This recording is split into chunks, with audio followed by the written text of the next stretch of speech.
நமக்கு ரொம்ப பிடிச்சவங்க இறந்துட்டாங்கன்னா அவங்கள திரும்ப கொண்டு வர ஒரு வாய்ப்பு கிடைச்சா எப்படி இருக்கும்? அதே மாதிரி இங்க ஒரு சயின்டிஸ்ட் இறந்த அவங்க ஹஸ்பண்டை திரும்ப பார்க்க ஒரு பயங்கரமான எக்ஸ்பெரிமெண்ட் பண்ண முடிவு பண்றாங்க.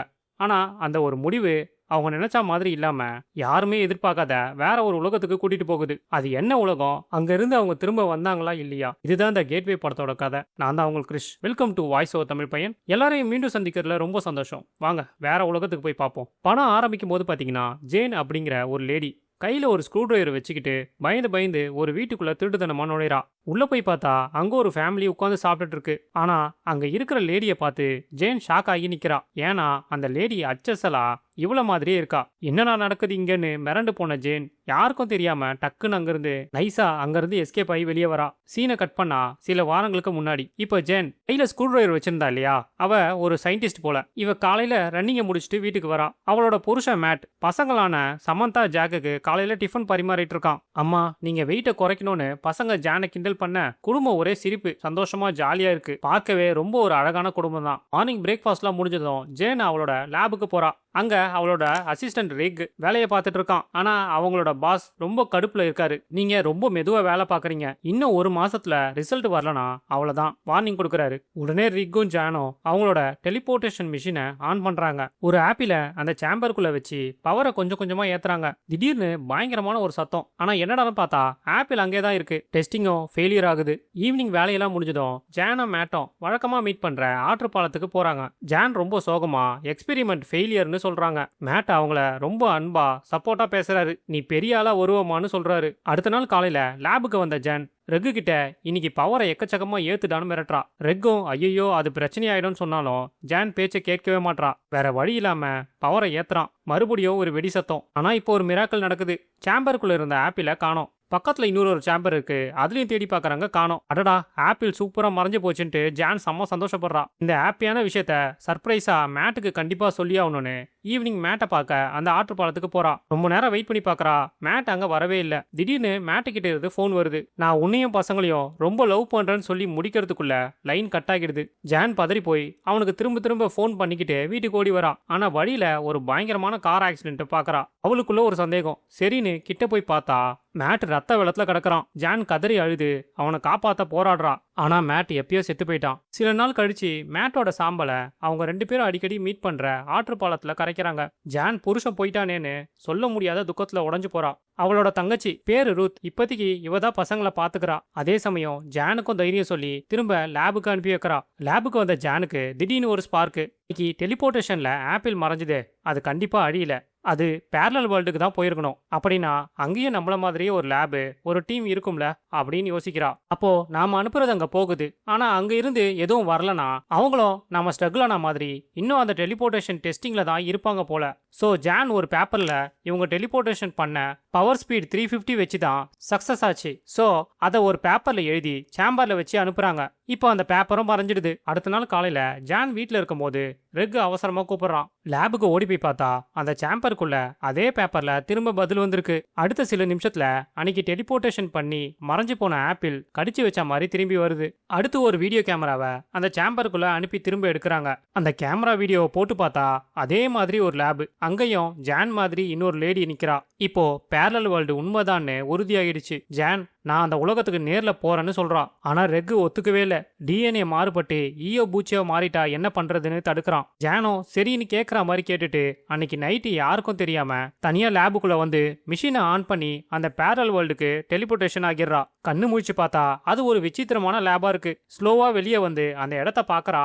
எல்லாமே வேற மாதிரி இருக்கு. இப்ப நேரா மேட்டை பாக்கிறதுக்கு அந்த ஆற்று பாலத்துக்கு போறா. அங்க உண்மையாவே மேட் நின்னுட்டு இருக்கான். அவனை பார்த்ததும் ஜான் ரொம்ப எமோஷனல் ஆகி அழ ஆரம்பிக்கிறா. மேட்டும் இவளை பார்த்ததும் ஆச்சரியமாகி நிக்கிறா. ஏன்னா இந்த உலகத்துல ஜான் ஏற்கனவே செத்து போயிட்டாலாம். ஆனா இந்த உலகத்துல இவங்களுக்கு பசங்க யாரும் இல்ல. ஜான் நடந்த எல்லா கதையும் சொல்லி என்னோட உலகத்துல நீ செத்துட்ட, ஆனா இங்க உயிரோட இருக்கன்னு சொல்ல ரெண்டு பேரும் எமோஷனல் ஆகி கட்டி பிடிச்சு அழ ஆரம்பிக்கிறாங்க. மேட் கேக்குறான், என்ன உன் உலகத்துக்கு கூட்டிட்டு போறியான்னு. இப்ப ரெண்டு பேரும் ஜானோட சொந்த உலகத்துக்கு வராங்க. இதை பார்த்த ரெக்கு செம்ம ஷாக் ஆகுறான். என்ன பண்ணி வச்சிருக்க லூசு மாதிரி, செத்து போனவனை எப்படி கூட்டிட்டு வந்த, இப்போ இந்த ஊர் உலகத்துக்கு நீ என்ன பதில் சொல்ல போறன்னு கேக்குறான். ஆனா ஜான் நான் பாத்துக்கிறேன்னு சொல்லிட்டு மேட்டை வீட்டுக்கு கூட்டிட்டு போறா. பசங்க கிட்ட உண்மை எல்லாத்தையும் சொல்லிட்டு அப்பா வெளியில கார்ல உட்கார்ந்துட்டு இருக்காருன்னு சொல்றா. பசங்களும் எக்ஸைட்மெண்டா ஓடி போய் பார்த்தா கார்ல யாருமே இல்ல. அம்மாவுக்கு ஏதோ ஆயிருச்சுன்னு நினைக்கும் போதுதான் மரத்துக்கு பின்னாடி மேட் நின்னுட்டு இருக்கான். பசங்க ஓடி போய் அவங்க அப்பா மாதிரி இருக்கிறதுனால மேட்டை கட்டி பிடிச்சிக்கிறாங்க. மேட்டுக்கு இவங்கள பார்க்கவே புதுசா இருக்கு. ஜான் நினைச்சிட்டு இருக்கா எல்லாம் நல்லபடியா முடிஞ்சிச்சு, இனிமேட்டு எந்த பிரச்சனையும் இல்லைன்ட்டு. ஆனா ஜான் இப்ப பெரிய ப்ராப்ளத்துல மாட்டிட்டு இருக்கா. ஒரு நாள் மேட்டோட பேக்கெட்ல ஒரு விசித்திரமான ஆயுதத்தை ஜான் பாக்குறா. மேட் சொல்றான், இது எங்களோட உலகத்துல தற்காப்புக்காக வச்சிருக்கிறது, தொடாதன்னு மிரட்டுறான். மறுநாள் ஜானோட அம்மா சடனா வீட்டுக்கு வரா. மேட் ஒளிஞ்சுக்கிறாரு. ஆனா டைனிங் டேபிள்ல எக்ஸ்ட்ரா சாப்பிட்ட தட்டு இருக்கிறத பார்த்து பாட்டிக்கு டவுட் வருது. ஜானோட பையன் சமாளிக்கிறான். அம்மா போனதும் வெளியே போய் பார்த்தா மேட்டை காணோம். மேட் தெருவுல நடந்து போகும்போது பக்கத்து வீட்டுக்காரன் பார்த்துட்டான். அடே மேட், இன்சூரன்ஸ் பணத்துக்காக ஆசைப்பட்டு செத்தா மாதிரி நடிச்சாடான்னு கேட்டு மிரட்டி பிளாக்மெயில் பண்றான். கடுப்பான மேட் அந்த விசித்திரமான லேசர் துப்பாக்கியை வச்சு எடுத்து ஒரே போடு போட்டுறான். அவனோட நெஞ்சிலேயே பெரிய ஓட்டையா விழுந்து அங்கேயே சுருண்டு செத்து போறான். வீட்டுக்கு வந்த மேட்டை ஜான் திட்டுறா, என்னை கேட்காம வெளியே எங்கேயும் போகாதன்னு. ஆனா அவளுக்கு தெரியாது இவன் ஒரு கொலை செஞ்சுட்டு வந்திருக்கான்னு. மறுநாள் காலையில ஜான் முழிச்சு பார்த்தா மேட்டை காணோம். வீட்டுக்கு கீழே போய் பார்த்தா மேட் அவளோட பொண்ணு சமந்தா தூங்குற ரூம்ல நின்னு குறுகுறுன்னு அவளை பார்த்துட்டு இருக்கான். ஜானுக்கு அதை பார்த்த உடனே ஒரு மாதிரி பயம் வந்துருது. அடுத்த நாள் ஜான் வீட்டுக்கிட்ட ஒரு போலீஸ்கார் நிக்குது. பார்க்ல ஒருத்தன் கொடூரமா கொலை செய்யப்பட்டிருக்கான்னு சொல்றாங்க. ஜான் கிட்ட உங்களுக்கு ஏதாவது இதை பத்தி தெரியுமான்னு கேக்குறாங்க. ஜான் ரொம்ப சந்தேகத்தோடவே எனக்கு எதுவும் தெரியாதுன்னு சொல்லிட்டு நேரா மேட் கிட்ட வந்து கேக்குறா. அவன் எனக்கு எதுவும் தெரியாதுன்னு சொல்லி சாதிக்கிறான். ஆனா மேட்டோட உண்மையான முகம் ஜானுக்கு கொஞ்சம் கொஞ்சமா தெரிய ஆரம்பிக்குது. அன்னைக்கு வீட்டுல சமந்தா வரைஞ்சு வச்சிருந்த மேட்டோட போட்டோவை பார்த்து என்னை கிண்டல் பண்றியான்னு கத்தி ரகலை பண்றான். பசங்க ஜான் கிட்ட, அம்மா இவன் நம்ம நிஜமான அப்பா மாதிரியே இல்லம்மா, இவன் ரொம்ப டேஞ்சரான ஆளா இருக்கான். ஜான் பயந்து போய் பசங்களை அவங்களோட தங்கச்சி வீட்டுக்கு அனுப்பி வைக்கிறா.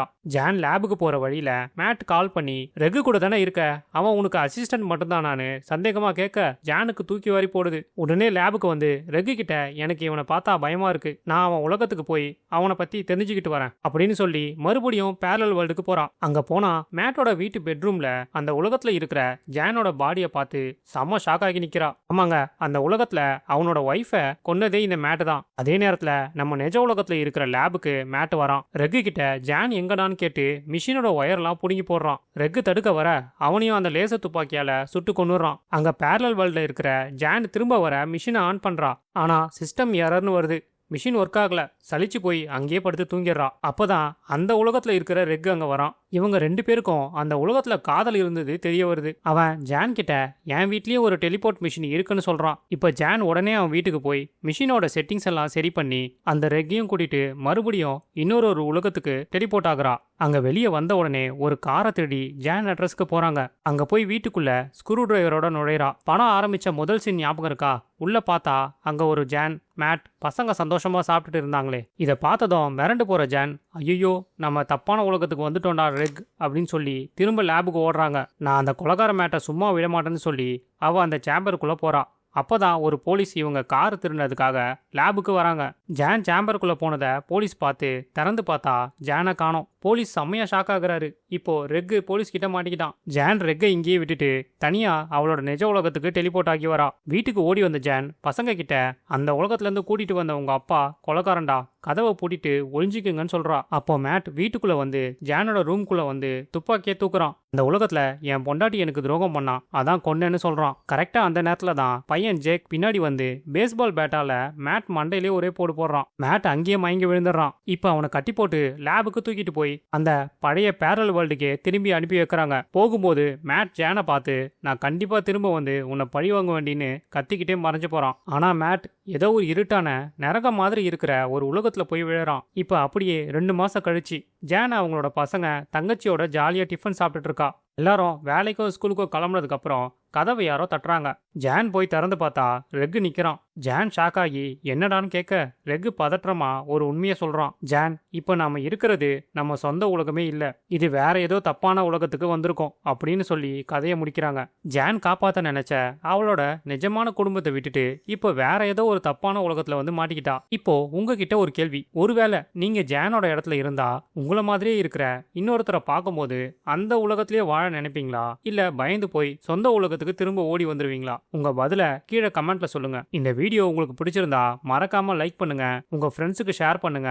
இதே மாதிரி நிறைய டிஃபரெண்டான மூவிஸை பார்க்க நம்ம சேனலை சப்ஸ்கிரைப் பண்ணிடுங்க. அடுத்து ஒரு சூப்பரான கதையோட உங்களை வந்து சந்திக்கிறேன். அது வரைக்கும் பாய்.